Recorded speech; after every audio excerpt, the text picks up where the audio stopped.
How to make honey garlic shrimp stir-fry. Before we get started, please smash that subscribe button and turn on the notification bell for more delicious food videos. So let's get started. Place shrimp in a sealable bag or medium bowl. In a small bowl or measuring cup, mix marinade ingredients.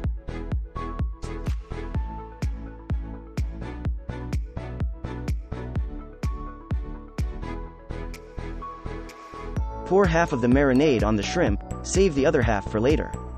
Let the shrimp marinate in the refrigerator for at least 15 minutes. In a medium pan, heat oil. Add shrimp to the pan, but discard the used marinade. Cook shrimp on one side for about a minute, then flip over. Pour in remaining marinade and cook until shrimp is cooked through and just firm. Remove the shrimp from the pan and let the marinade reduce. Serve the shrimp with sauce and garnish with green onion. Now you can easily make and enjoy your favorite foods to the next level with this simple recipe for honey garlic shrimp stir-fry. And that's for today's video. See you on the next one. Thank you for watching.